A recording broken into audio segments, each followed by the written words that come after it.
Capítulo 16. A essas horas, Piedade de Jesus ainda esperava pelo marido. Ouvira assentada impaciente à porta de sua casa darem 8 horas, 8h30, 9, 9h30. Que teria acontecido, Mãe Santíssima? Pois o homem ainda não estava pronto de todo e punha-se ao fresco. Mal engolira o jantar para demorar-se daquele modo. Ele que nunca fora capaz de semelhantes tonteiras. 10 horas. Valha-me nosso Senhor Jesus Cristo! Foi até o portão da estalagem, perguntou a conhecidos que passavam se tinham visto Jerônimo. Ninguém dava notícias dele. Saiu, correu à esquina da rua. Um silêncio de cansaço bocejava naquele resto de domingo. Às 10h30 recolheu-se sobressaltada, com o coração a sair-lhe pela garganta, o ouvido alerta, para que ela acudisse ao primeiro toque na porta. Deitou-se sem tirar a saia, nem apagar de todo o candeeiro. A ceia frugal de leite fervido e queijo assado com açúcar e manteiga ficou intacta sobre a mesa. Não conseguiu dormir. Trabalhava-lhe a cabeça, afastando para longe o sono. Começou a imaginar perigos, rolos, em que o seu homem recebia novas navalhadas. Firmo figurava em todas as cenas do delírio. Em todas elas havia sangue. Afinal, quando, depois de muito virar de um para outro lado do colchão, a infeliz ia caindo em modorra, o mais leve rumor lá fora a fazia erguer-se de pulo e correr à rótula da janela. Mas não era o cavouqueiro da primeira, nem da segunda, nem de nenhuma das vezes. Quando principiou a chover, Piedade ficou ainda mais aflita. Na sua sobreexcitação, afigurava-se-lhe agora que o marido estava sobre as águas do mar, embarcado, entregue unicamente à proteção da Virgem, em meio de um temporal medonho. Ajoelhou-se defronte do oratório e rezou com a voz emaranhada por uma agonia sufocadora. A cada trovão redobrava o seu sobressalto, e ela, de joelhos, os olhos fitos na imagem de Nossa Senhora, sem consciência do tempo que corria, arfava soluçando. De repente ergueu-se, muito admirada de se ver sozinha, como se só naquele instante dera pela falta do marido a seu lado. Olhou em torno de si, espavorida, com vontade de chorar, de pedir socorro. As sombras espichadas em volta do candeeiro, tracejando trêmulas pelas paredes e pelo teto, pareciam querer dizer-lhe alguma coisa misteriosa. Um par de calças, dependurado à porta do quarto, com um paletó e um chapéu por cima, representou-lhe de relance o vulto de um enforcado, a mexer com as pernas. Benzeu-se. Quis saber que horas eram e não pôde. Afigurava-se-lhe terem decorrido já 3 dias, pelo menos durante aquela aflição. Calculou que não tardaria a amanhecer, se é que ainda amanheceria, se é que aquela noite infernal não se fosse prolongando infinitamente, sem nunca mais aparecer o sol. Bebeu um copo d'água bem cheio, apesar de haver pouco antes tomado outro, e ficou imóvel, de ouvido atento, na expectativa de escutar as horas de algum relógio da vizinhança. A chuva diminuíra e os ventos principiavam a soprar com desespero. Lá de fora a noite dizia-lhe segredos pelo buraco da fechadura e pelas frinchas do telhado e das portas. A cada assovio, a mísera julgava ver surgir um espectro que vinha contar-lhe a morte de Jerônimo. O desejo impaciente de saber que horas eram punha-a doida. Foi à janela, abriu-a. Uma rajada úmida entrou na sala, esfuziando, e apagou a luz. Piedade soltou um grito e começou a procurar a caixa de fósforos aos esbarrões, sem conseguir reconhecer os objetos que tateava. Esteve a perder os sentidos. Afinal, achou os fósforos, acendeu de novo o candeeiro e fechou a janela. Entrara-lhe um pouco de chuva em casa. Sentiu a roupa molhada no corpo. Tomou um novo copo d'água. Um calafrio de febre percorreu-lhe a espinha e ela atirou-se para a cama, batendo o queixo, e meteu-se debaixo dos lençóis a tiritar de febre. Veio de novo a modorra, fechou os olhos, mas ergueu-se logo, assentando-se no colchão. Parecia-lhe ter ouvido alguém falar lá fora na rua. O calafrio voltou. Ela, trêmula, procurava escutar. Se não enganava, distinguira vozes abafadas, conversando, e as vozes eram de homem. Deixou-se ficar à escuta, concheando a mão atrás da orelha. Depois ouviu baterem, não na sua porta, mas lá muito mais para adiante, na casa das Dores, da Rita ou da Augusta. Devia ser o Alexandre que voltava do serviço. Quis ir ter com ele e pedir-lhe notícias de Jerônimo. O calafrio, porém, obrigou-a a ficar debaixo das cobertas. Às 5 horas levantou-se de novo com um salto. Já havia gente lá fora com certeza. Ouvira ranger a primeira porta. Abriu a janela, mas ainda estava tão escuro que se não distinguia patavina. Era uma preguiçosa madrugada de agosto, nebulosa, úmida. Parecia disposta a resistir ao dia. Ó senhores, aquela noite dos diabos não acabaria nunca mais? Entretanto, adivinhava-se que ia amanhecer. Piedade ouviu dentro do pátio, do lado contrário à sua casa, um zunzum de duas vozes cochichando com interesse. Virgem do céu! Disse-ia a voz do seu homem. E a outra era a voz de mulher, credo! Ilusão sua, com certeza.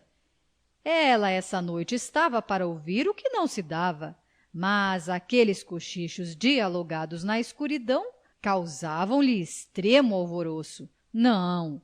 Como poderia ser ele? Que loucura! Se o homem estivesse ali, teria, sem dúvida, procurado a casa. E os cochichos persistiam, enquanto Piedade, toda ouvidos, estalava de agonia. Jeromo! Gritou ela. As vozes calaram-se logo, fazendo o silêncio completo. Depois nada mais se ouviu. Piedade ficou à janela. As trevas dissolveram-se afinal. Uma claridade triste formou-se no nascente e foi, a pouco e pouco, se derramando pelo espaço. O céu era uma argamassa cinzenta e gorda. O cortiço acordava com o remancho das segundas-feiras. Ouviam-se os pigarros das ressacas de Parati. As casinhas abriam-se. Vultos espreguiçados vinham bocejando fazer a sua lavagem à bica. As chaminés principiavam a fumegar. Recendia o cheiro do café torrado. Piedade atirou um xale em cima dos ombros e saiu ao pátio. A machona, que acabava de aparecer à porta do número 7 com um berro para acordar a família de uma só vez, gritou-lhe: Bons dias, vizinha! Seu marido como vai? Melhor? Piedade soltou um suspiro. Ai, não mo pergunte, sora Leandra. Piorou, filha? Não veio essa noite para casa? Olha o demo! Como não veio? Onde ficou ele, então? Cá está quem não lhe sabe responder. Ora, já se viu? Estou com miolo que é água de bacalhau. Não preguei olho durante a noite. Forte desgraça minha. Teria a ele lhe sucedido alguma coisa? Piedade pôs-se a soluçar, enxugando as lágrimas no xale de lã, ao passo que a outra, com a sua voz rouca e forte, que nem o som de uma trompa enferrujada, passava adiante a nova de que o Jerônimo não se recolhera aquela noite à estalagem. Talvez voltasse para o hospital, obtemperou Augusta, que lavava junto a uma tina a gaiola do seu papagaio. Mas ele ontem veio de muda, contrapôs Leandra. E lá não se entra depois das 8 horas da noite, acrescentou outra lavadeira. E os comentários multiplicavam-se, palpitando de todos os lados, numa boa disposição para fazer daquilo o escândalo do dia. Piedade respondia friamente às perguntas curiosas que lhe dirigiam as companheiras. Estava triste e sucumbida. Não se lavou, não mudou de roupa, não comeu nada, porque a comida lhe crescia na boca e não lhe passava da garganta. O que fazia só era chorar e lamentar-se. Forte desgraça minha, repetia a infeliz a cada instante. Se vais assim, filha, estás bem arranjada, exclamou-lhe a machona, chegando à porta de sua casa a dar dentadas num pão recheado de manteiga. Que diabo, criatura! O homem não te morreu para estares agora aí a carpir desse modo? Sei-o eu lá se me morreu, disse Piedade entre soluços. Vi tanta coisa esta noite. Ele te apareceu nos sonhos? Perguntou Leandra com assombro. Nos sonhos não, que não dormi, mas vi a modos que fantasmas. E chorava. Ai, credo, filha! Estou desgraçada. Se te apareceram almas, de certo, mas põe a fé em Deus, mulher. E não te rales desse modo, que a desgraça pode ser maior. O choro puxa muita coisa. Ai, o meu rico homem! E o mugido lúgubre daquela pobre criatura abandonada antepunha à rude agitação do cortiço uma nota lamentosa e tristonha de uma vaca chamando ao longe, perdida ao cair da noite num lugar desconhecido e agreste. Mas o trabalho aquecia já de uma ponta à outra da estalagem. Ria-se, cantava-se, soltava-se a língua. O formigueiro assanhava-se com as compras para o almoço. Os mercadores entravam e saíam. A máquina de massas principiava a bufar. E Piedade, assentada à soleira de sua porta, paciente e ululante como um cão que espera pelo dono, maldizia a hora em que saíra da sua terra e parecia disposta a morrer ali mesmo, naquele limiar de granito, onde ela, tantas vezes com a cabeça encostada ao ombro do seu homem, suspirava feliz, ouvindo gemer na guitarra dele os queridos fados de além-mar. E Jerônimo não aparecia. Ela ergueu-se finalmente, foi lá fora ao capinzal, pôs-se a andar agitada, falando sozinha, a gesticular forte. E nos seus movimentos de desespero, quando levantava para o céu os punhos fechados, dir-se-ia que não era contra o marido que se revoltava, mas sim contra aquela amaldiçoada luz alucinadora, contra aquele sol crapuloso que fazia ferver o sangue aos homens e metia-lhes no corpo luxúrias de bode. Parecia rebelar-se contra aquela natureza alcoviteira que lhe roubara o seu homem para dá-lo a outra, porque a outra era gente do seu peito e ela não. E maldizia soluçando a hora em que saíra da sua terra, essa boa terra cansada, velha, como que enferma. Essa boa terra tranqüila, sem sobressaltos nem desvarios de juventude. Sim, lá os campos eram frios e melancólicos, de um verde alourado e quieto, e não ardentes e esmeraldinos e afogados em tanto sol e em tanto perfume, como os deste inferno, onde em cada folha que se pisa há debaixo um réptil venenoso, como em cada flor que desabotoa e em cada moscardo que adeja há um vírus de lascívia. Lá nos saudosos campos da sua terra não se ouviam em noites de lua clara roncar a onça e o maracajá, nem pela manhã ao romper do dia rilhava o bando truculento dos queixadas. Lá não varava pelas florestas a anta feia e terrível, quebrando árvores. Lá a sucuruju não chocalhava a sua campainha fúnebre, anunciando a morte, nem a coral esperava traidora o viajante descuidado para lhe dar o bote certeiro e decisivo. Lá o seu homem não seria navalhado pelo ciúme de um capoeira. Lá Jerônimo seria ainda o mesmo esposo casto, silencioso e meigo, seria o mesmo lavrador triste e contemplativo, como o gado que à tarde levanta para o céu de opala o seu olhar humilde, compungido e bíblico. Maldita a hora em que ela veio! Maldita, 1000 vezes maldita!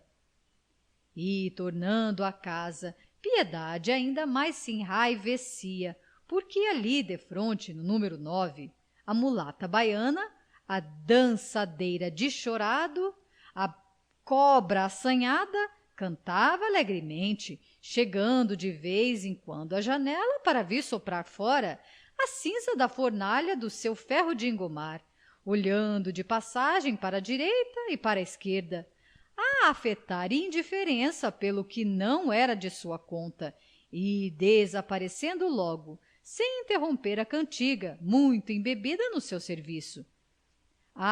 Essa não fez comentário sobre o estranho procedimento de mestre Jerônimo, nem mesmo quis ouvir notícias dele. Pouco arredou o pé de dentro de casa e, nesse ponto que saiu, foi às pressas e sem dar trela a ninguém. Nada, que as penas e desgostos não punham a panela no fogo. Entretanto, ela estava bem preocupada. Apesar do alívio que lhe trouxera ao espírito a morte do Firmo, e a despeito do seu contentamento de passar por uma vez aos braços do cavouqueiro, um sobressalto vago e opressivo esmagava-lhe o coração e matava-a de impaciência por atirar-se à procura de notícias sobre as ocorrências da noite. Tanto assim que, às 11 horas, mal percebeu que Piedade, depois de esperar em vão pelo marido, saía aflita em busca dele, disposta a ir ao hospital, à polícia, ao necrotério, ao diabo, contanto que não voltasse sem algum esclarecimento. Ela tirou logo o trabalho para o canto, enfiou uma saia, cruzou o xale no ombro e ganhou o mundo, também disposta a não voltar sem saber tim por tintim o que havia de novo. Foi cada uma para seu lado e só voltaram à tarde, quase ao mesmo tempo, encontrando o cortiço cheio já e assanhado com a notícia da morte de Firmo e do terrível efeito que esta causara no Cabeça de Gato, onde o crime era atribuído aos carapicus, contra os quais juravam-se extremas vinganças de desafronta. Soprava de lá, rosnando, um hálito morno de cólera mal sofrida e sequiosa, que crescia com a aproximação da noite e parecia sacudir no ar, ameaçadoramente, a irrequieta flâmula amarela. O sol descambava para o ocaso, indefeso e nu, tingindo o céu de uma vermelhidão presaga e sinistra.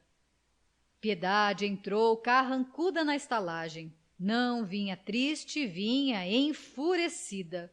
Soubera na rua a respeito do marido mais do que esperava. Soubera, em primeiro lugar, que ele estava vivo, perfeitamente vivo, pois fora visto aquele mesmo dia, mais de uma vez, no Garnizé e na Praia da Saudade, a vagar Macambúzio. Soubera, por intermédio de um rondante amigo de Alexandre, que Jerônimo surgira de manhãzinha no capinzal, perto da pedreira de João Romão, o que fazia crer viesse ele naquele momento de casa, saindo pelos fundos do cortiço. Soubera ainda que o cavouqueiro fora à ordem buscar a sua caixa de roupa e que, na véspera, estivera a beber à farta na venda do Pepé, de súcia com o Zé Carlos e com o Pataca, e que depois seguiram para os lados da praia, todos três mais ou menos no gole.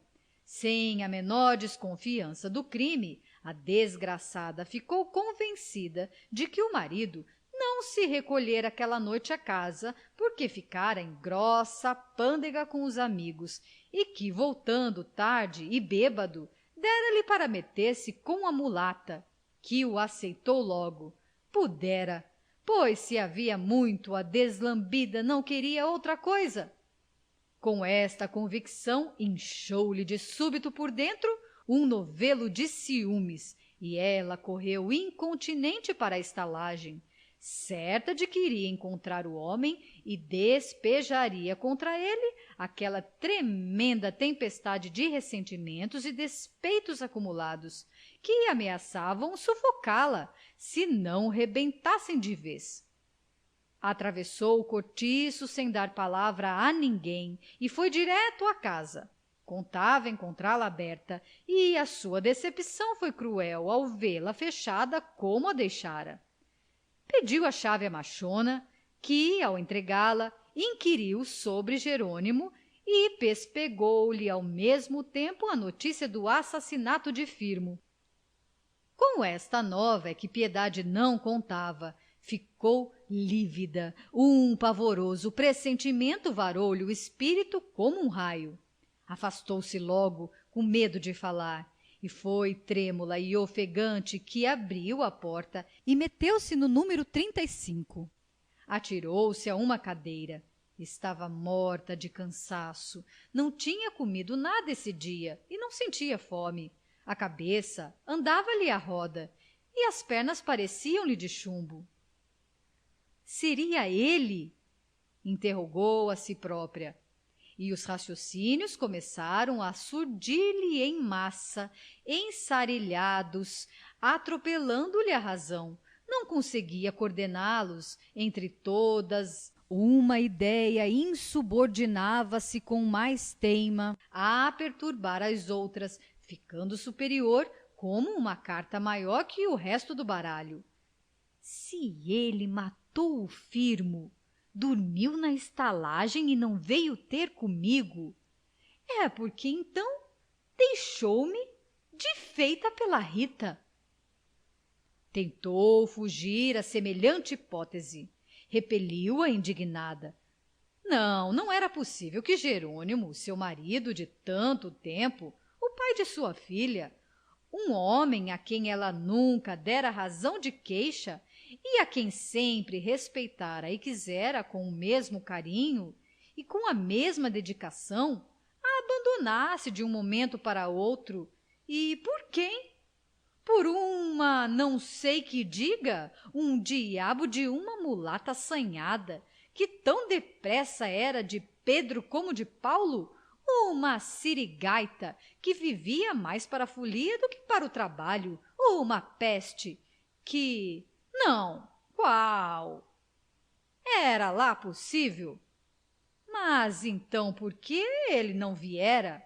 Por que não vinha? Por que não dava notícias suas? Por que fora pela manhã à ordem buscar a caixa da roupa? O Roberto Papadefuntos dissera-lhe que o encontrara às 2 da tarde ali perto, ao dobrar da rua Bambina, e que até pararam um instante para conversar. Com mais alguns passos teria chegado à casa. Seria possível, santos do céu, que o seu homem estivesse disposto a nunca mais tornar para junto dela? Nisto entrou a outra, acompanhada por um pequeno descalço. Vinha satisfeita. estivera com Jerônimo, jantaram juntos numa casa de pasto. Ficara tudo combinado, arranjara-se o ninho. Não se mudaria logo para não dar que falar na estalagem, mas levaria alguma roupa e os objetos mais indispensáveis e que não dessem na vista por ocasião do transporte. Voltaria no dia seguinte ao cortiço, onde continuaria a trabalhar. À noite iria ter com o novo amante e, no fim de uma semana, zás! Fazia-se a mudança completa e adeus coração, por aqui é o caminho. O cavouqueiro, pelo seu lado, mandaria uma carta a João Romão, despedindo-se do seu serviço e outra à mulher, dizendo com boas palavras que, por uma dessas fatalidades de que nenhuma criatura está livre, deixava de viver em companhia dela, mas que lhe conservaria a mesma estima e continuaria a pagar o colégio da filha.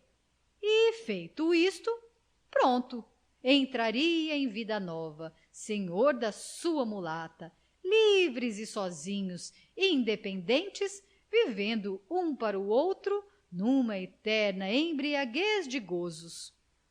Mas na ocasião em que a baiana, seguida pelo pequeno, passava defronte da porta de Piedade, esta deu um salto da cadeira e gritou-lhe: por favor! Que é? Resmungou Rita, parando sem voltar senão o rosto e já a dizer no seu todo de impaciência que não estava disposta a muita conversa. Diga-me uma coisa, inquiriu aquela. Você muda-se? A mulata não contava com semelhante pergunta, assim a queima-roupa. Ficou calada, sem achar o que responder. Muda-se, não é verdade? Insistiu a outra, fazendo-se vermelha. E o que tem você com isso? Mude-me ou não, não lhe tenho de dar satisfações. Meta-se lá com a sua vida, ora esta. Com a minha vida é que te meteste tu, cigana! Exclamou a portuguesa, sem se conter e avançando para a porta com ímpeto. Hein? Repete! Cutruca ordinária! Berrou a mulata, dando um passo em frente. Pensas que já não sei de tudo? Maleficiaste-me o homem e agora carregas-me com ele. Que a má coisa te saia, cabra do inferno, mas deixa estar que hás de amarrar o que o diabo não quis. Quem tu jura sou eu. Pula cá pra fora, perua choca, se és capaz. Em torno de Rita já o povaréu se reunia alvoroçado. As lavadeiras deixaram logo as tinas e vinham, com os braços nus, cheios de espuma de sabão, estacionar ali ao pé, formando rodas silenciosas, sem nenhuma delas querer meter-se no barulho. Os homens riam e atiravam chufas às duas contendoras, como sucedia sempre quando no cortiço qualquer mulher se disputava com outra. Isca, isca! Gritavam eles. Ao desafio da mulata, Piedade saltara ao pátio, armada com um dos seus tamancos. Uma pedrada recebeu-a em caminho, rachando-lhe a pele do queixo, ao que ela respondeu, desfechando contra a adversária uma formidável pancada na cabeça. E pegaram-se logo a unhas e dentes. Por algum tempo lutaram de pé, engalfinhadas, no meio da grande algazarra dos circunstantes.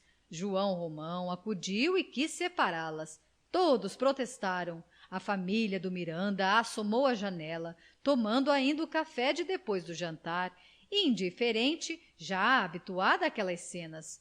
Dois partidos, todavia, se formavam em torno das lutadoras. Quase todos os brasileiros eram pela Rita e quase todos os portugueses pela outra. Discutia-se com febre a superioridade de cada qual delas. Rebentavam gritos de entusiasmo a cada moça que qualquer das duas recebia, e estas, sem se desunharem, tinham já arranhões e mordeduras por todo o busto. Quando menos se esperava, ouviu-se um baque pesado e viu-se Piedade de bruços no chão e a Rita por cima, escarranchada sobre as suas largas ancas, a socar-lhe o cachaço de murros contínuos, desgrenhada, rota, ofegante, os cabelos caídos sobre a cara, gritando vitoriosa, com a boca escorrendo sangue. Toma pro teu tabaco, toma, galinha podre! Toma, pra não te meteres comigo! Toma, toma, baiacu da praia! Os portugueses precipitaram-se para tirar a Piedade de debaixo da mulata. Os brasileiros opuseram-se ferozmente. Não pode! Enche! Não deixa! Não tira! Entra, entra! E as palavras galego e cabra cruzaram-se de todos os pontos, como bofetadas. Houve um vaval rápido e surdo, e logo em seguida um formidável rolo, um rolo a valer, não mais de 2 mulheres, mas de uns 40 e tantos homens de pulso, rebentou como um terremoto. As cercas e os jiraus desapareceram do chão e estilhaçaram-se no ar, estalando em descarga, ao passo que numa berraria infernal, num fecha-fecha de formigueiro em guerra, aquela onda viva ia arrastando o que topava no caminho. Barracas e tinas, baldes, regadores e caixões de planta, tudo rolava entre aquela centena de pernas confundidas e doidas. Das janelas do Miranda, apitava-se com fúria. Da rua, em todo o quarteirão, novos apitos respondiam. Dos fundos do cortiço e pela frente surgia povo e mais povo. O pátio estava quase cheio. Ninguém mais se entendia. Todos davam e todos apanhavam. Mulheres e crianças berravam. João Romão, clamando furioso, sentia-se impotente para conter semelhantes demônios. Fazer rolo àquela hora, que imprudência! Não conseguiu fechar as portas da venda, nem o portão da estalagem. Guardou às pressas na burra o que havia em dinheiro na gaveta e, armando-se com uma tranca de ferro, pôs-se de sentinela às prateleiras, disposto a abrir o casco ao primeiro que se animasse a saltar-lhe o balcão. Bertoleza, lá dentro na cozinha, aprontava uma grande chaleira de água quente para defender com ela a propriedade do seu homem. E o rolo a ferver lá fora, cada vez mais inflamado com um terrível sopro de rivalidade nacional. Ouviam-se num clamor de pragas e gemidos, vivas a Portugal e vivas ao Brasil. De vez em quando, o povaréu, que continuava a crescer, afastava-se em massa, rugindo de medo, mas tornava logo como a onda no refluxo dos mares. A polícia apareceu e não se achou com ânimo de entrar, antes de vir um reforço de praças, que um permanente fora buscar a galope. E o rolo fervia, mas no melhor da luta ouviu-se na rua um coro de vozes que se aproximava das bandas do Cabeça de Gato. Era o canto de guerra dos capoeiras do outro cortiço, que vinham dar batalha aos carapicus, para vingar com sangue a morte de Firmo, seu chefe de Malta. Fim do capítulo 16. Capítulo 17. Mal os carapicus sentiram a aproximação dos rivais. Um grito de alarma ecoou por toda a estalagem e o rolo dissolveu-se de improviso, sem que a desordem cessasse. Cada qual correu à casa rapidamente em busca do ferro, do pau e de tudo que servisse para resistir e para matar. Um só impulso os impelia a todos. Já não havia ali brasileiros e portugueses. Havia um só partido que ia ser atacado pelo partido contrário.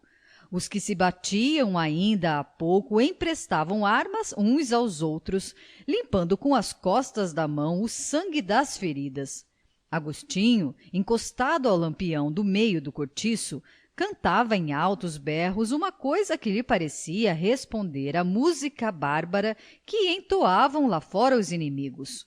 A mãe dera-lhe licença, a pedido dele, para pôr um cinto de neném em que o pequeno enfiou a faca da cozinha. Um mulatinho franzino, que até ali não fora notado por ninguém no São Romão, postou-se defronte da entrada, de mãos limpas, à espera dos invasores, e todos tiveram confiança nele, porque o ladrão, além de tudo, estava rindo. Os cabeças de gato assomaram afinal ao portão. Uns 100 homens, em que se não via a arma que traziam. Porfiro vinha na frente a dançar, de braços abertos, bamboleando o corpo e dando rasteiras para que ninguém lhe estorvasse a entrada. Trazia o chapéu à ré, com um laço de fita amarela flutuando na copa. Aguenta, aguenta! Faz frente! Clamavam de dentro os carapicus. E os outros, cantando o seu hino de guerra, entraram e aproximaram-se lentamente a dançar como selvagens. As navalhas traziam-nas abertas e escondidas na palma da mão. Os carapicus enchiam a metade do cortiço. Um silêncio arquejado sucedia à estrepitosa vozeria do rolo que findara. Sentia-se o hausto impaciente da ferocidade que atirava aqueles dois bandos de capoeiras um contra o outro. E, no entanto, o sol, o único causador de tudo aquilo, desaparecia de todo nos limbos do horizonte, indiferente, deixando atrás de si as melancolias do crepúsculo, que é a saudade da terra quando ele se ausenta, levando consigo a alegria da luz e do calor. Lá na janela do barão, o botelho, entusiasmado como sempre por tudo que lhe cheirava a guerra, soltava gritos de aplausos e dava brados de comando militar. E os cabeças de gato aproximavam-se cantando, a dançar, rastejando alguns de costas para o chão, firmados nos pulsos e nos calcanhares. 10 carapicus saíram em frente, 10 cabeças de gato se alinharam defronte deles. E a batalha principiou, não mais desordenada e cega, porém com método, sob o comando de Porfiro, que, sempre a cantar ou a assoviar, saltava em todas as direções, sem nunca ser alcançado por ninguém. Desferiram-se navalhas contra navalhas, jogaram-se as cabeçadas e os voapés. Par a par, todos os capoeiras tinham pela frente um adversário de igual destreza, que respondia a cada investida com um salto de gato ou uma queda repentina que anulava o golpe. De parte a parte, esperavam que o cansaço desequilibrasse as forças, abrindo furo à vitória. Mas um fato veio neutralizar ainda uma vez a campanha. Imenso rebentão de fogo esgargalhava-se de uma das casas do fundo, o número 88, e agora o incêndio era a valer. Houve nas duas maltas um súbito espasmo de terror. Abaixaram-se os ferros e calou-se o hino de morte. Um clarão tremendo ensangüentou o ar, que se fechou logo de fumaça fulva. A bruxa conseguira afinal realizar o seu sonho de louca. O cortiço ia arder. Não haveria meio de reprimir aquele cruento desovar de labaredas. Os cabeças de gato, leais nas suas justas de partido, abandonaram o campo, sem voltar o rosto, desdenhosos de aceitar o auxílio de um sinistro e dispostos até a socorrer o inimigo, se assim fosse preciso. E nenhum dos carapicus os feriu pelas costas. A luta ficava para outra ocasião, e a cena transformou-se num relance. Os mesmos que barateavam tão facilmente a vida apressavam-se agora a salvar os miseráveis bens que possuíam sobre a terra. Fechou-se um entra e sai de maribondos defronte daquelas 100 casinhas ameaçadas pelo fogo. Homens e mulheres corriam de cá para lá com os tarecos ao ombro, numa balbúrdia de doidos. O pátio e a rua enchiam-se agora de camas velhas e colchões espocados. Ninguém se conhecia naquele zumba de gritos sem sexo e choro de crianças esmagadas e pragas arrancadas pela dor e pelo desespero. Da casa do barão saíam clamores apopléticos.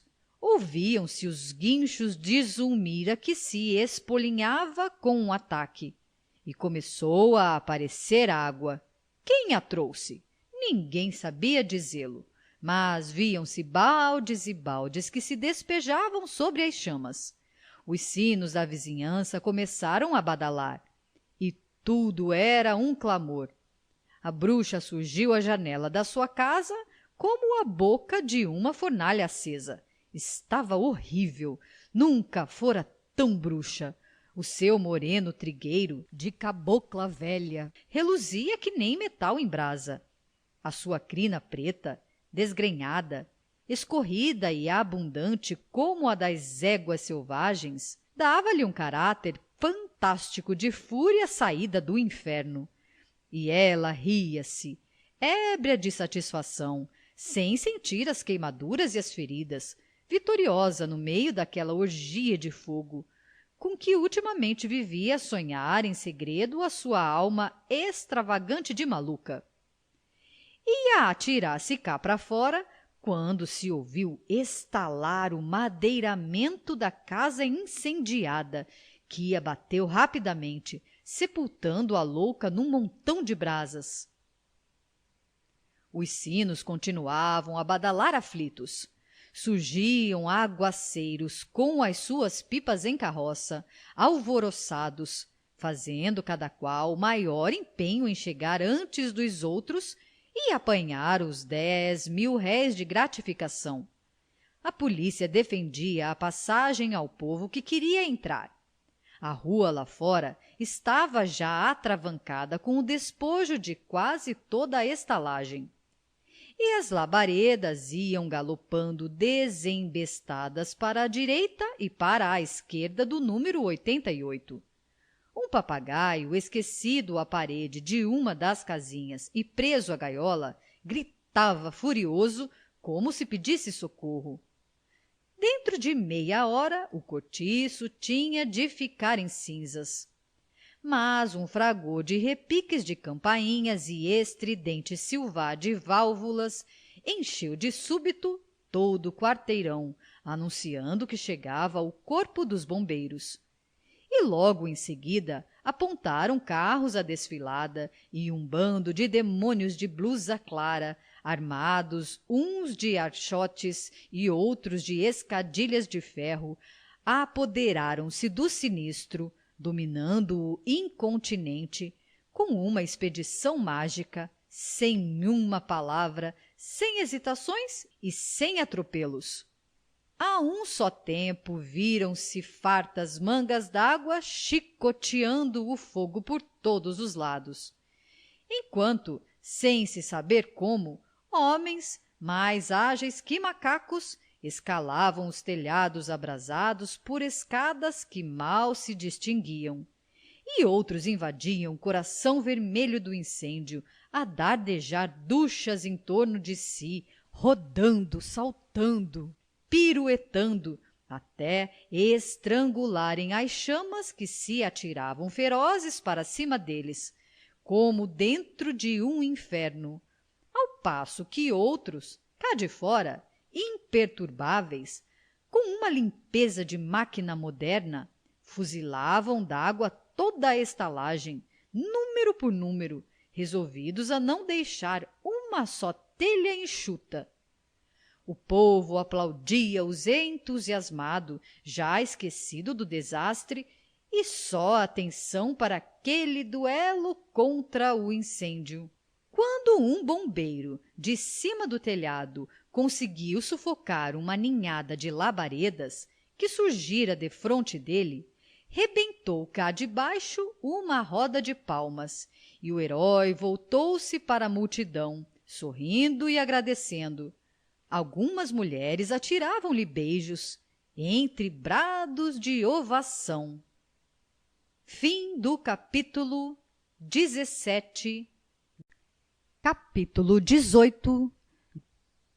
Por esse tempo, o amigo de Bertoleza, notando que o velho Libório, depois de escapar de morrer na confusão do incêndio, fugia agoniado para o seu esconderijo, seguiu com disfarce e observou que o miserável, mal deu luz à candeia, começou a tirar ofegante alguma coisa do seu colchão imundo.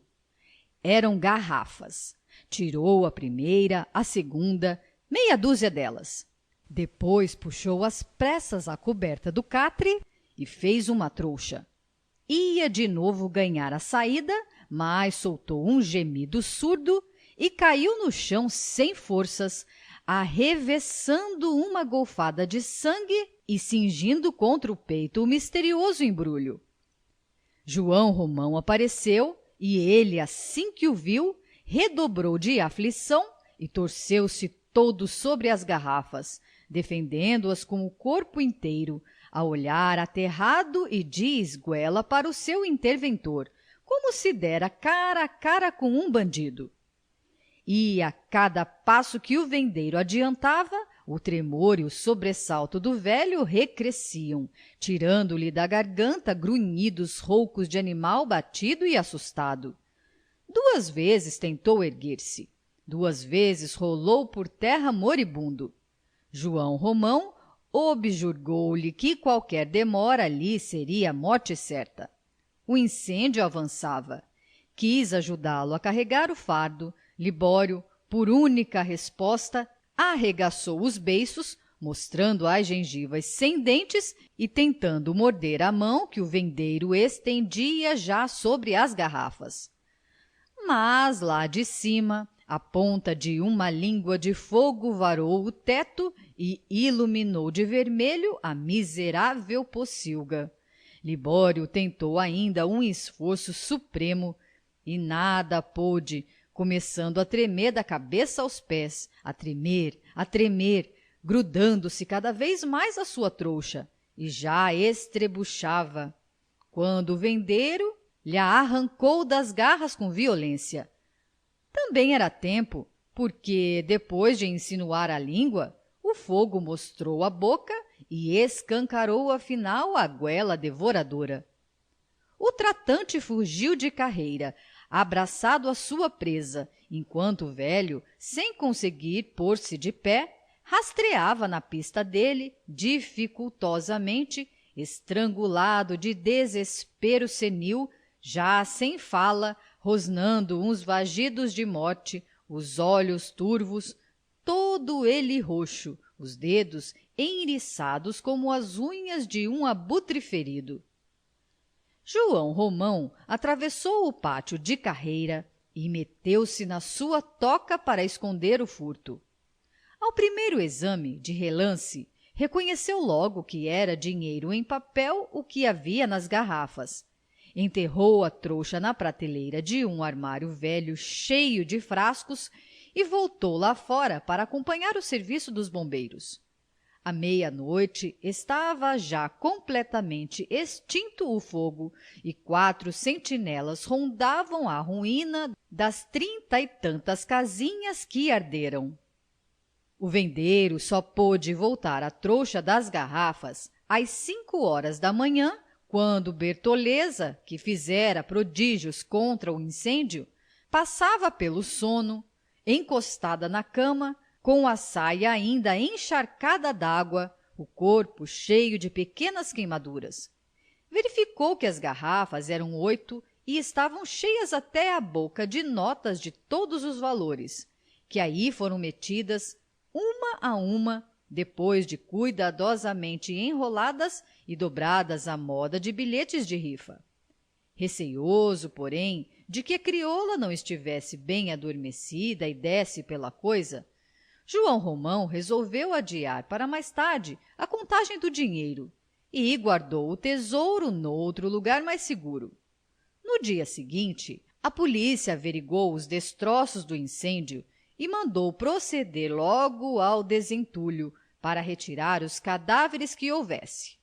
Rita desaparecera da estalagem durante a confusão da noite. Piedade caíra de cama com um febrão de 40 graus.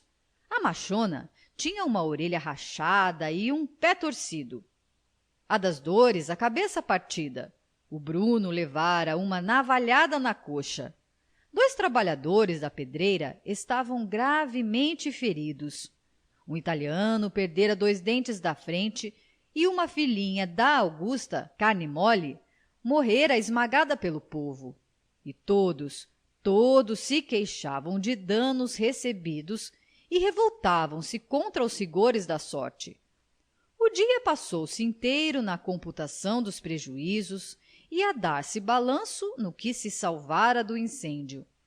Sentia-se um fartum aborrecido de estorrilho e cinza molhada. Um duro silêncio de desconsolo embrutecia aquela pobre gente. Vultos sombrios, de mãos cruzadas atrás, permaneciam horas esquecidas, a olhar imóveis os esqueletos carbonizados e ainda úmidos das casinhas queimadas. Os cadáveres da bruxa e do Libório foram carregados para o meio do pátio, disformes, horrorosos, e jaziam entre 2 velas acesas, ao relento, à espera do carro da misericórdia. Entrava gente da rua para os ver. Descobriam-se defronte deles e alguns curiosos lançavam piedosamente uma moeda de cobre no prato que, aos pés dos 2 defuntos, recebia a esmola para a mortalha. Em casa de Augusta, sobre uma mesa coberta por uma cerimoniosa toalha de rendas, estava o cadáverzinho da filha morta, todo enfeitado de flores, com um Cristo de latão à cabeceira e 2 círios que ardiam tristemente. Alexandre, sentado a um canto da sala, com o rosto escondido nas mãos, chorava, aguardando o pêsame das visitas. Fardara-se só para isso com o seu melhor uniforme, coitado. O enterro da pequenita foi feito à custa de Léonie, que apareceu às 3 da tarde, vestida de cetineta cor de creme, num carrinho dirigido por um cocheiro de calção de flanela branca e libré agaloada de ouro. O Miranda apresentou-se na estalagem logo pela manhã, o ar compungido, porém superior. Deu um ligeiro abraço em João Romão, falou-lhe em voz baixa, lamentando aquela catástrofe, mas felicitou-o porque tudo estava no seguro.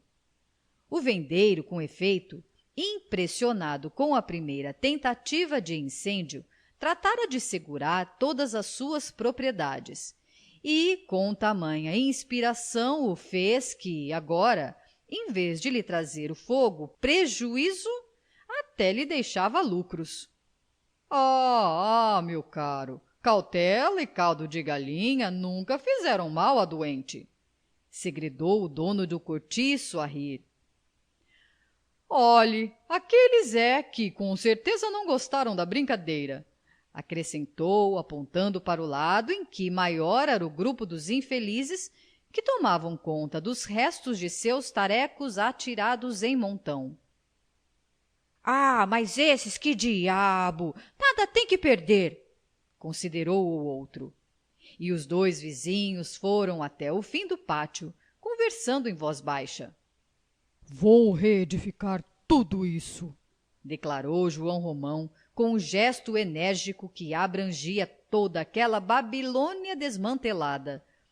E expôs o seu projeto. Tencionava alargar a estalagem, entrando um pouco pelo capinzal. Levantaria do lado esquerdo, encostado ao muro do Miranda, um novo correr de casinhas, aproveitando assim parte do pátio, que não precisava ser tão grande. Sobre as outras levantaria um segundo andar, com uma longa varanda na frente, toda gradeada. Negóciozinho para ter ali a dar dinheiro, em vez de uma centena de cômodos, nada menos de 400 a 500, de 12 a 25 mil réis cada um. Ah, ele havia de mostrar como se fazem as coisas bem feitas. O Miranda escutava-o calado, fitando-o com respeito. Você é um homem dos diabos, disse afinal, batendo-lhe no ombro. E ao sair de lá, no seu coração vulgar de homem que nunca produziu e levou a vida, como todo o mercador, a explorar a boa-fé de uns e o trabalho intelectual de outros, trazia uma grande admiração pelo vizinho. O que ainda lhe restava da primitiva inveja transformou-se nesse instante num entusiasmo ilimitado e cego. É um filho da mãe, resmungava ele pela rua em caminho do seu armazém. É de muita força, pena é estar metido com a peste daquela crioula. Nem sei como um homem tão esperto caiu em semelhante asneira. Só lá pelas 10 e tanto da noite foi que João Romão, depois de certificar-se de que Bertoleza ferrara num sono de pedra, resolveu dar balanço às garrafas de Libório. O diabo é que ele também quase que se não aguentava nas pernas e sentia os olhos a fecharem-se-lhe de cansaço, mas não podia sossegar sem saber quanto ao certo apanhara do avarento.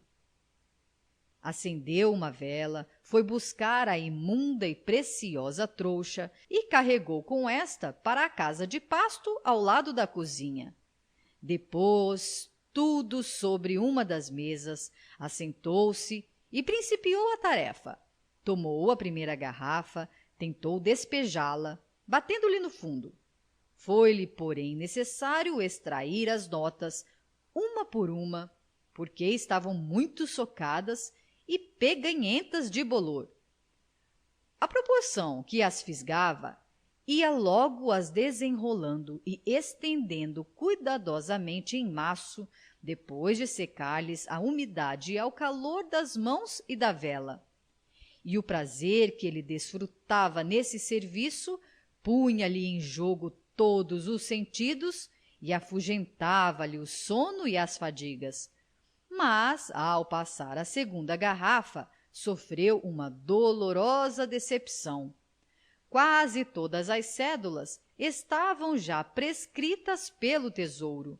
Veio-lhe então o receio de que a melhor parte do bolo se achasse inutilizada. Restava-lhe, todavia, a esperança de que fosse aquela garrafa a mais antiga de todas e a pior por conseguinte. E continuou com mais ardor o seu delicioso trabalho. Tinha já esvaziado 6, quando notou que a vela, consumida até o fim, bruxuleava a extinguir-se. Foi buscar outra nota e viu ao mesmo tempo que horas eram. Oh, como a noite correra depressa! 3:30 da madrugada. Parecia impossível. Ao terminar a contagem, as primeiras carroças passavam lá fora na rua. 15 contos, 400 e tantos mil réis, disse João Romão entre dentes, sem se fartar de olhar para as pilhas de cédulas que tinha defronte dos olhos. Mas 8 contos e 600 eram em notas já prescritas, e o vendeiro, à vista de tão bela soma, assim tão entusiasmadamente comprometida, sentiu a indignação de um roubado, amaldiçoou aquele maldito velho Libório por tamanho relaxamento, amaldiçoou o governo porque limitava, com intenções velhacas, o prazo da circulação dos seus títulos. Chegou até a sentir remorsos por não se ter apoderado do tesouro do avarento Logo que este, um dos primeiros moradores do cortiço, lhe apareceu com o colchão às costas, a pedir chorando que lhe dessem de esmola um cantinho onde ele se metesse com sua miséria. João Romão tivera sempre uma vidente cobiça sobre aquele dinheiro engarrafado. Fariscara-o desde que fitou de perto os olhinhos vivos e redondos do abutre decrépito e convenceu-se de todo, notando que o miserável dava pronto sumiço a qualquer moedinha que lhe caía nas garras. Seria um ato de justiça, concluiu João Romão. Pelo menos seria impedir que todo este pobre dinheiro apodrecesse tão barbaramente. Ora, adeus! Mas 7 ricos continhos quase inteiros ficavam-lhe nas unhas. E depois que diabo, os outros assim mesmo haviam de ir com jeito. Hoje impingiam-se 2.000 réis, amanhã 5. Não nas compras, mas nos trocos, por que não? Alguém reclamaria, mas muitos engoliriam a bucha. Para isso não faltavam estrangeiros e caipiras. E demais, não era crime? Sim, se havia nisso ladroeira, queixassem-se do governo. O governo é que era o ladrão. Em todo caso, rematou ele, guardando o dinheiro bom e mau e dispondo-se a descansar, isto já serve para principiar as obras. Deixem estar que daqui a dias eu lhes mostrarei para quanto presto. Fim do capítulo 18. Capítulo 19. Daí a dias, com efeito, a estalagem metia-se em obras. A desordem do desentulho do incêndio sucedia do trabalho dos pedreiros. Martelava-se ali de pela manhã até a noite, o que, aliás, não impedia que as lavadeiras continuassem a bater roupa e as engomadeiras reunissem ao barulho das ferramentas o choroso falsete das suas eternas cantigas. Os que ficaram sem casa foram aboletados a trouxe e mouxe por todos os cantos, à espera dos novos cômodos. Ninguém se mudou para o Cabeça de Gato. As obras principiaram pelo lado esquerdo do cortiço, o lado do Miranda. Os antigos moradores tinham preferência e vantagens nos preços. Um dos italianos feridos morreu na Misericórdia e o outro, também lá, continuava ainda em risco de vida. Bruno recolhera-se à ordem de que era irmão e Leocádia, que não quis atender àquela carta escrita por Pombinha, resolveu-se a ir visitar o seu homem no hospital.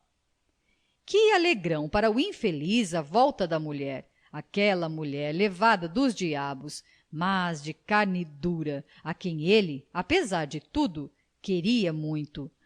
Com a visita reconciliaram-se chorando ambos, e Leocádia decidiu tornar para o São Romão e viver de novo com o marido. Agora fazia-se muito séria e ameaçava com pancada a quem lhe propunha brejeirices. Piedade, essa é que se levantou das febres completamente transformada. Não parecia a mesma depois do abandono de Jerônimo. Emagrecera em extremo, perdera as cores do rosto, ficara feia, triste e resmungona. Mas não se queixava e ninguém lhe ouvia falar no nome do esposo. Esses meses durante as obras foram uma época especial para a estalagem. O cortiço não dava ideia do seu antigo caráter, tão acentuado e, no entanto, tão misto. Aquilo agora parecia uma grande oficina improvisada, um arsenal, em cujo fragor a gente só se entende por sinais. As lavadeiras fugiram para o capinzal dos fundos, porque o pó da terra e da madeira sujavam-lhe as roupas lavadas. Mas, dentro de pouco tempo, estava tudo pronto, e, com imenso pasmo, viram que à venda A cebosa bodega, onde João Romão se fez gente, ia também entrar em obras. O vendeiro resolvera aproveitar dela somente algumas das paredes, que eram de 1 metro de largura, talhadas à portuguesa. Abriria as portas em arco, suspenderia o teto e levantaria um sobrado mais alto que o do Miranda e, com toda a certeza, mais vistoso. Prédio para meter o do outro no chinelo. 4 janelas de frente, 8 de lado, com um terraço ao fundo. O lugar em que ele dormia com Bertoleza, a cozinha e a casa de pasto seriam abobadadas, formando com a parte da taverna um grande armazém em que o seu comércio iria fortalecer-se e alargar-se. O barão e Botelho apareciam por lá quase todos os dias, ambos muito interessados pela prosperidade do vizinho. Examinavam os materiais escolhidos para a construção, batiam com a biqueira do chapéu de sol no pinho de riga destinado ao assoalho e, afetando-se bons entendedores, tomavam na palma da mão e esfarelavam entre os dedos um punhado da terra e da cal com que os operários faziam barro. Às vezes chegavam a ralhar com os trabalhadores quando lhes parecia que não iam bem no serviço. João Romão, agora sempre de paletó, engravatado, calças brancas, colete e corrente de relógio, já não parava na venda e só acompanhava as obras na folga das ocupações da rua. Principiava a tomar tino no jogo da bolsa, comia em hotéis caros e bebia cerveja em larga camaradagem com capitalistas nos cafés do comércio. E a crioula? Como havia de ser? Era isto justamente o que tanto o barão como o Botelho morriam por que lhe dissessem. Sim, porque aquela boa casa que se estava fazendo e os ricos móveis encomendados e mais as pratas e as porcelanas que haviam de vir não seriam de certo para os beiços da negra velha. Conservá-la-ia como criada? Impossível! Todo Botafogo sabia que eles até aí fizeram vida comum. Todavia, tanto Miranda como o outro não se animavam a abrir o bico a esse respeito com o vizinho e contentavam-se em boquejar entre si misteriosamente, palpitando ambos por ver a saída que o vendeiro acharia para semelhante situação. Maldita preta dos diabos! Era ela o único defeito, o senão de um homem tão importante e tão digno. Agora, não se passava um domingo sem que o amigo de Bertoleza fosse jantar à casa do Miranda. Iam juntos ao teatro. João Romão dava o braço a Zulmira e, procurando galanteá-la e mais ao resto da família, desfazia-se em obséquios brutais e dispendiosos, com uma fraqueza exagerada que não olhava gastos. Se tinham de tomar alguma coisa, ele fazia vir logo 3, 4 garrafas ao mesmo tempo, pedindo sempre o triplo do necessário e acumulando compras inúteis de doces, flores e tudo o que aparecia.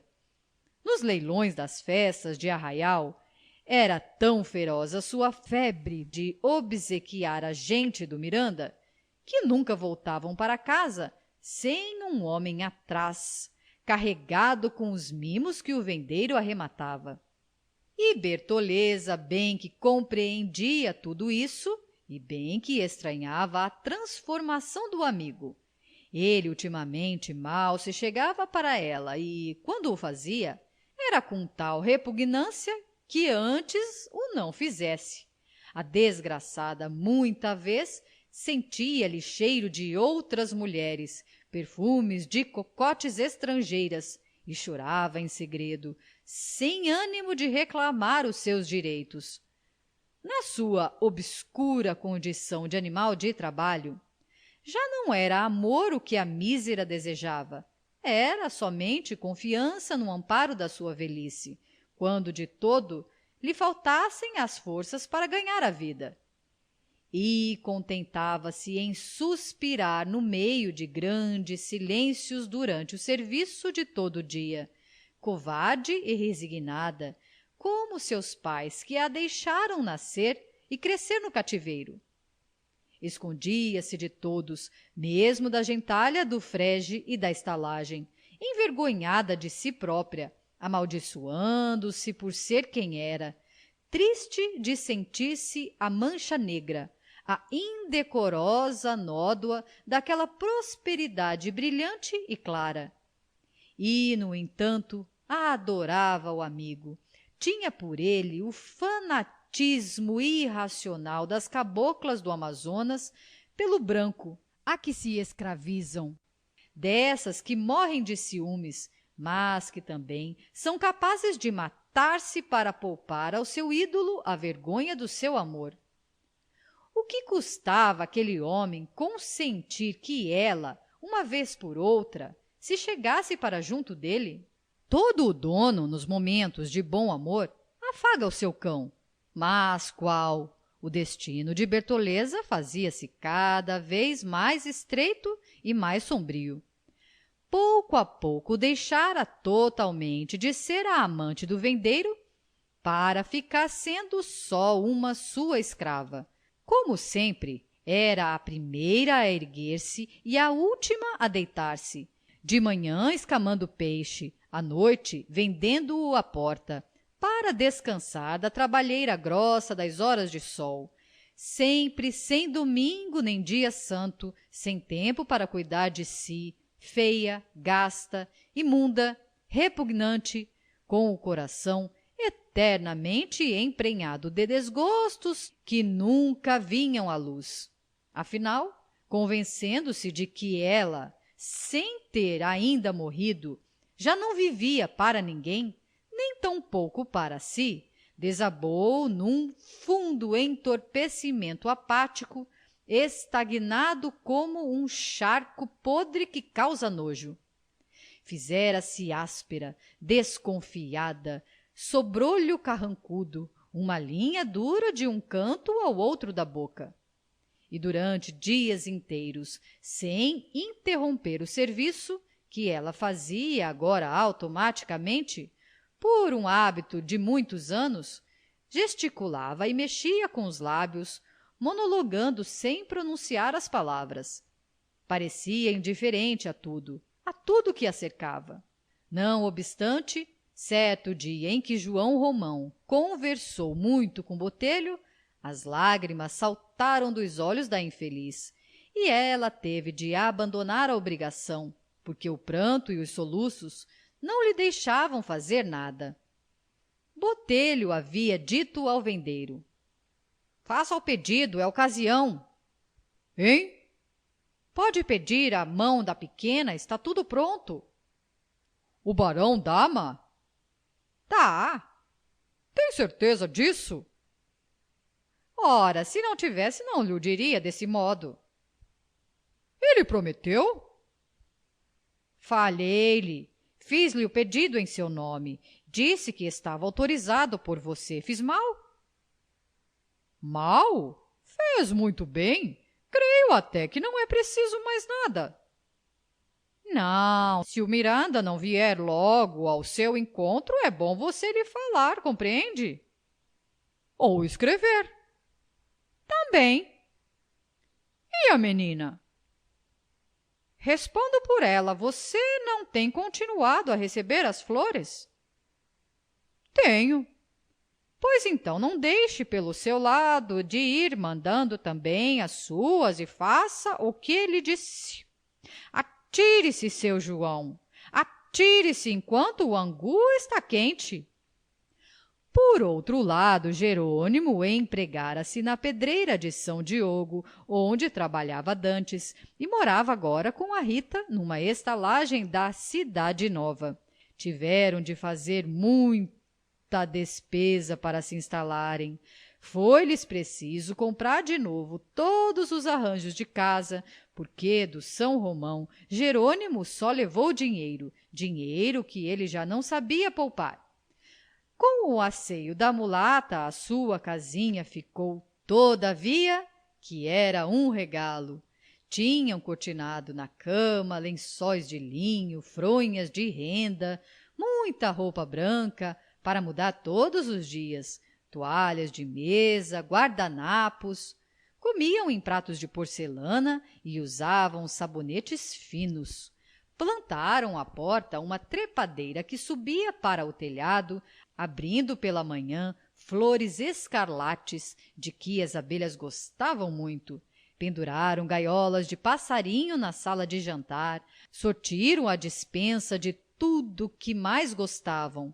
Compraram galinhas e marrecos e fizeram um banheiro só para eles, porque o da estalagem repugnou a baiana, que nesse ponto era muito escrupulosa. A primeira parte da sua lua de mel foi uma cadeia de delícias contínuas. Tanto ele como ela pouco ou nada trabalharam. A vida dos dois resumira-se quase que exclusivamente nos 8 palmos de colchão novo, que nunca chegava a esfriar de todo. Jamais a existência pareceu tão boa e corredia para o português. Aqueles primeiros dias fugiram-lhe como estrofes seguidas de uma deliciosa canção de amor, apenas espacejada pelo estribilho dos beijos em dueto. Foi um prazer prolongado e amplo, bebido sem respirar, sem abrir os olhos, naquele colo carnudo e dourado da mulata, a que o cavouqueiro se abandonara, como um bêbado que adormece abraçado a um garrafão inesgotável de vinho gostoso. Estava completamente mudado. Rita apagara-lhe a última réstia das recordações da pátria. Secou, ao calor dos seus lábios grossos e vermelhos, a derradeira lágrima de saudade que o desterrado lançou do coração com o extremo arpejo que a sua guitarra suspirou. A guitarra substituiu a ela pelo violão baiano e deu-lhe a ele uma rede, um cachimbo, e embebedou-lhe os sonhos de amante prostrado com as suas cantigas do norte, tristes, deleitosas, em que há caboclinhos corropiras que no sertão vêm pitar à beira das estradas em noites de lua clara e querem que todo viajante que vai passando lhe ceda fumo e cachaça, sem o que, ai deles, o corrupira transforma-os em bicho do mato e deu-lhe do seu de comer da Bahia, temperado com fogoso azeite de dendê, cor de brasa. Deu-lhe das suas muquecas escandescentes de fazer chorar e habituou-lhe a carne ao cheiro sensual daquele seu corpo de cobra, lavado 3 vezes ao dia e 3 vezes perfumado com ervas aromáticas. O português abrasileirou-se para sempre. Fez-se preguiçoso, amigo das extravagâncias e dos abusos, luxurioso e ciumento. Fora-se-lhe de vez o espírito da economia e da ordem. Perdeu a esperança de enriquecer e deu-se todo inteiro à felicidade de possuir a mulata e ser possuído só por ela, só ela e mais ninguém. A morte do firmo não vinha nunca toldar-lhes o gozo da vida. Quer ele, quer a amiga, achavam a coisa muito natural. O Facínora matara tanta gente, fizera tanta maldade, devia, pois, acabar como acabou. Nada mais justo. Se não fosse Jerônimo, seria outro. Ele assim o quis. Bem feito. Por esse tempo, Piedade de Jesus, sem se conformar com a ausência do marido, chorava o seu abandono e ia também agora se transformando de dia para dia, vencida por um desmazelo de chumbo, uma dura desesperança a que nem as lágrimas bastavam para adoçar as agruras. A princípio, ainda a pobre de Cristo tentou resistir com coragem àquela viuvez pior que essa outra, em que há, para elemento de resignação, a certeza de que a pessoa amada nunca mais terá olhos para cobiçar mulheres, nem boca para pedir amores. Mas depois começou a afundar sem resistência na lama do seu desgosto, covardemente, sem forças para iludir-se com uma esperança fátua, abandonando-se ao abandono, desistindo dos seus princípios, do seu próprio caráter, sem se ter já neste mundo na conta de alguma coisa e continuando a viver somente porque a vida era teimosa e não queria deixá-la ir apodrecer lá embaixo por uma vez. Deu para desleixar-se no serviço. As suas freguesas de roupa começaram a reclamar. Foi-lhe fugindo o trabalho pouco a pouco.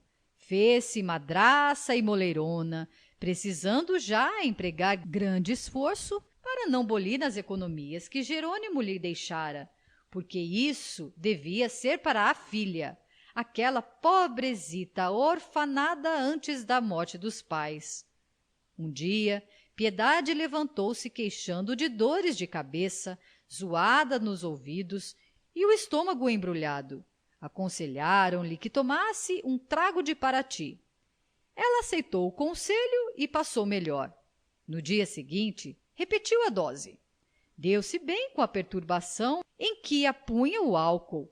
Esquecia-se um pouco, durante algum tempo, das amofinações da sua vida.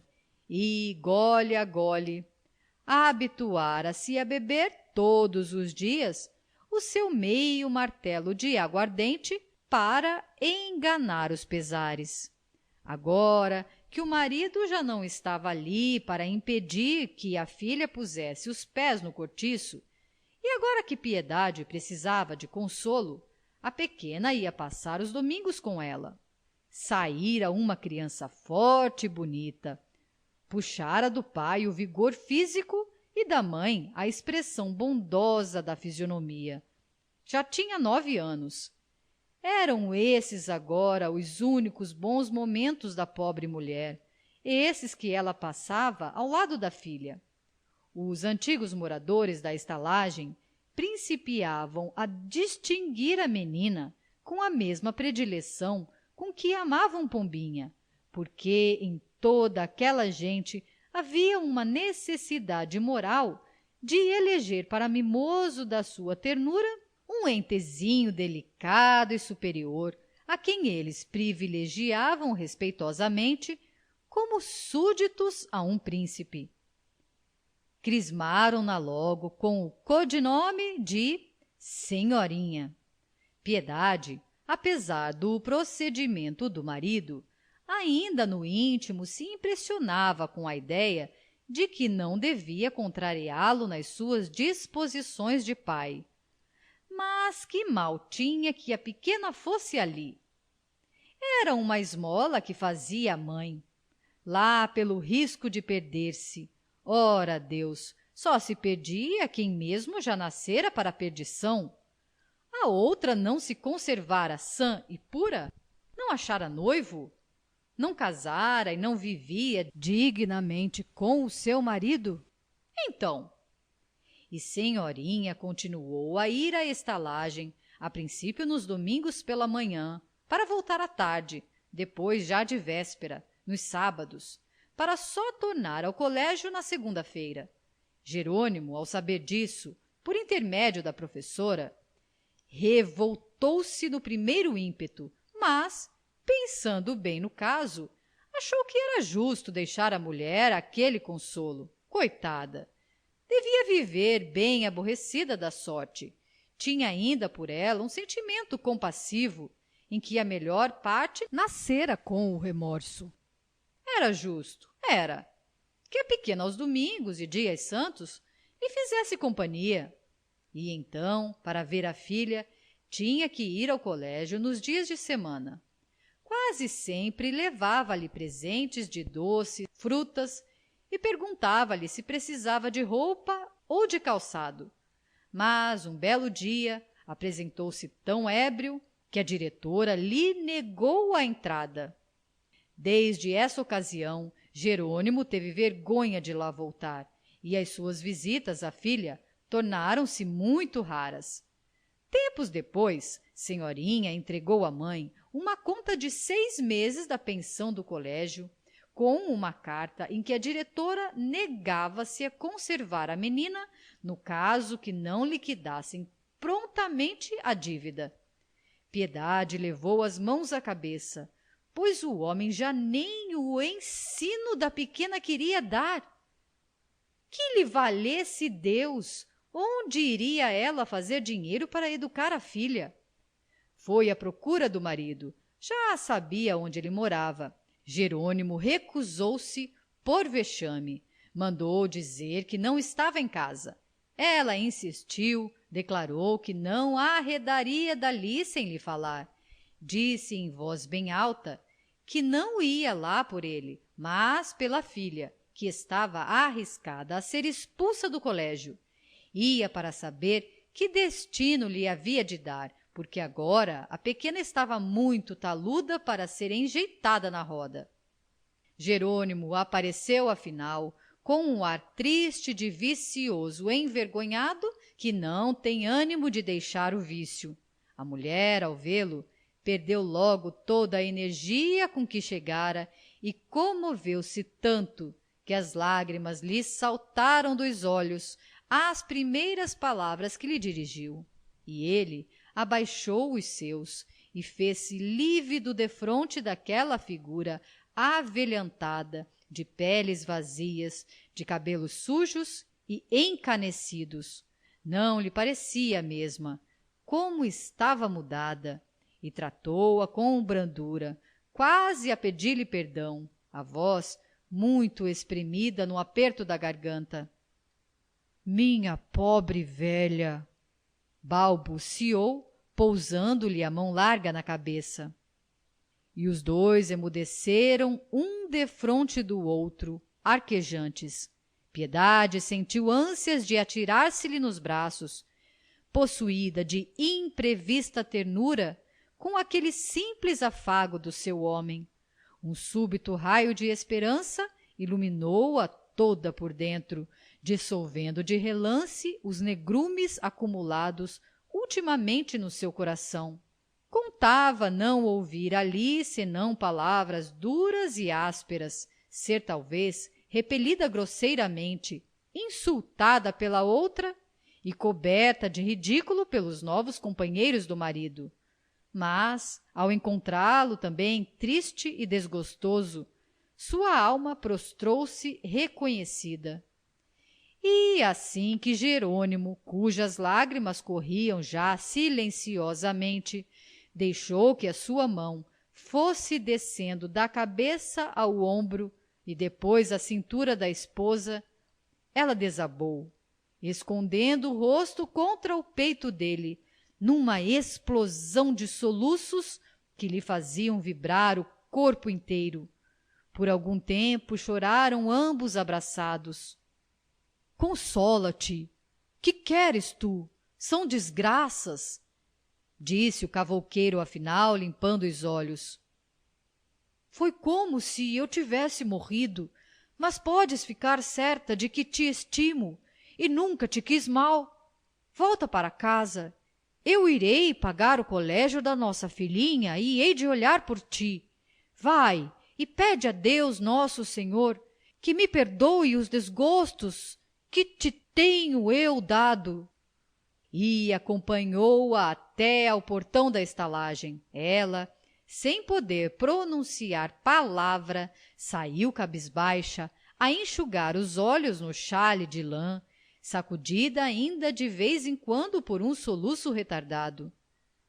Entretanto, Jerônimo não mandou saldar a conta do colégio no dia seguinte, nem no outro, nem durante todo o resto do mês.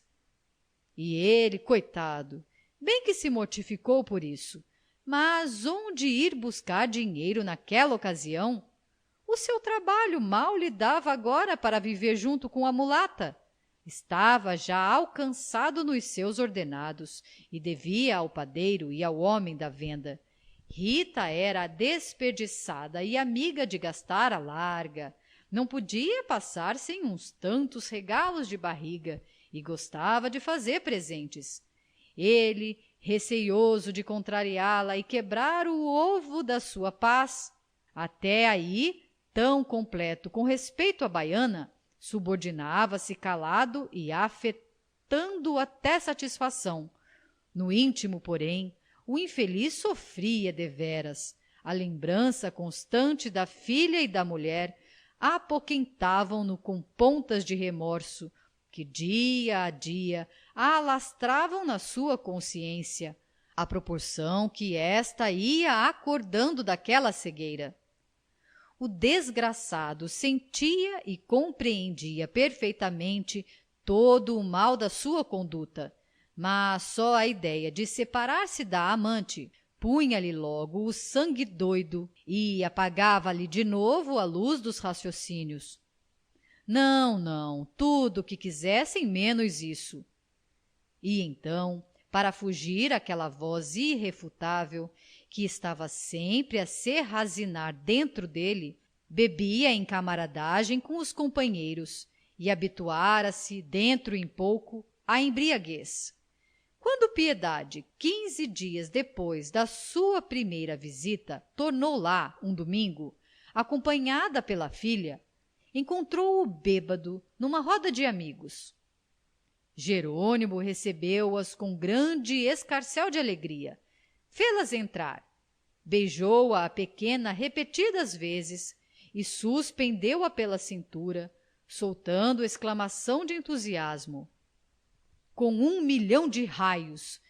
Que linda estava a sua morgadinha! Obrigou-as logo a tomar alguma coisa e foi chamar a mulata. Queria que as duas mulheres fizessem as pazes no mesmo instante. Era questão decidida. Houve uma cena de constrangimentos quando a portuguesa se viu defronte da baiana. Vamos, vamos, abracem-se! Acabem com isso por uma vez! Bradava Jerônimo, a empurrá-las uma contra a outra. Não quero aqui caras fechadas. As duas trocaram um aperto de mão sem se fitarem. Piedade estava escarlate de vergonha. Ora, muito bem, acrescentou o cavouqueiro. Agora, para a coisa ser completa, hão de jantar conosco? A portuguesa opôs-se, resmungando desculpas que o cavouqueiro não aceitou. Não as deixo sair, é boa, pois hei de deixar ir minha filha sem matar as saudades? Piedade assentou-se a um canto, impaciente pela ocasião de entender-se com o marido sobre o negócio do colégio. Rita, volúvel como toda mestiça, não guardava rancores e, pois, desfez-se em obséquios com a família do amigo. As outras visitas saíram antes do jantar. Puseram-se à mesa às 4 horas e principiaram a comer com boa disposição, carregando no virgem logo desde a sopa. Senhorinha destacava-se do grupo. Na sua timidez de menina de colégio parecia, entre aquela gente, triste e assustada ao mesmo tempo. O pai acabrunhava-a com as suas solicitudes brutais e com as suas perguntas sobre os estudos. À exceção dela, todos os outros estavam, antes da sobremesa, mais ou menos chumbados pelo vinho. Jerônimo, esse estava de todo. Piedade, instigada por ele, esvaziara frequentes vezes o seu copo e, ao fim do jantar, dera para queixar-se amargamente da vida. Foi então que ela, já com azedume na voz, falou na dívida do colégio e nas ameaças da diretora. Ora, filha, disse o cavouqueiro, Agora estás tu também para ir com essa mastigação? Deixa as tristezas para outra vez. Não nos amargures o jantar. Triste sorte a minha. Ai, ai, que temos lamúria. Como não me hei de queixar se tudo me corre mal? Sim, pois se é para isso que aqui vens, melhor será não tornares cá. Resmungou Jerônimo, franzindo o sobrolho. Que diabo com choradeiras nada se endireita. Tenho eu culpa de que sejas infeliz? Também o sou e não me queixo de Deus. Piedade abriu a soluçar. Aí temos! Berrou o marido, erguendo-se e dando uma punhada forte sobre a mesa. E aturem-na! Por mais que um homem se não queira zangar, há de estourar por força, ora bolas! Senhorinha correu para junto do pai, procurando contê-lo. Sebo! Berrou ele, desviando-a. Sempre a mesma coisa, pois não estou disposto a aturar isto. Arre! Eu não vim cá por passeio, prosseguiu Piedade entre lágrimas. Vim cá para saber da conta do colégio. Pague a você que tem lá o dinheiro que lhe deixei. Eu aqui não tenho nenhum. Ah, então com que não pagas? Não, com 1 milhão de raios. É que és ainda muito pior do que eu supunha. Sim, hein? Pois então deixe-me cá com toda a minha ruindade e despache o beco. Despache-o, antes que eu faça alguma asneira. Minha pobre filha, quem olhará por ela, senhor dos aflitos? A pequena já não precisa de colégio. Deixa cá comigo que nada lhe faltará. Separar-me de minha filha, a única pessoa que me resta? Oh, mulher, você não está separada dela a semana inteira? Pois a pequena, em vez de ficar no colégio, fica aqui e aos domingos irá vê-la. Ora, aí tem. Eu quero antes ficar com minha mãe, balbuciou a menina, abraçando-se à Piedade. Ah, também tu, ingrata! Já me fazes guerra? Pois vão com todos os diabos e não me tornem cá para me ferver o sangue, que já tenho de sobra com que arreliar-me. Vamos daqui! Gritou a portuguesa, travando-o da filha pelo braço. Maldita a hora em que vim cá! E as duas, mãe e filha, desapareceram, enquanto Jerônimo, passeando de um para outro lado, monologava, furioso sob a fermentação do vinho. Rita não se metera na contenda, nem se mostrara a favor de nenhuma das partes. O homem, se quisesse voltar para junto da mulher, que voltasse. Ela não o prenderia, porque amor não era obrigado. Depois de falar só por muito espaço, o cavouqueiro atirou-se a uma cadeira, despejou sombrio 2 dedos de laranjinha num copo e bebeu-os de um trago. Arre! Assim também não! A mulata, então, aproximou-se dele por detrás, segurou-lhe a cabeça entre as mãos e beijou-o na boca, arredando com os lábios a espessura dos bigodes.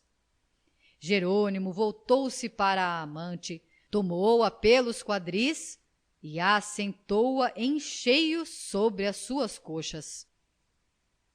Não te rales, meu bem, disse ela, afagando-lhe os cabelos. Já passou. Tens razão. Besta fui eu em deixá-la pôr pé cá dentro de casa. E abraçaram-se com ímpeto, como se o breve tempo roubado pelas visitas fosse uma interrupção nos seus amores. Lá fora, junto ao portão da estalagem, Piedade, com o rosto escondido no ombro da filha, esperava que as lágrimas cedessem um pouco, para as duas seguirem o seu destino de enxotadas. Capítulo 19.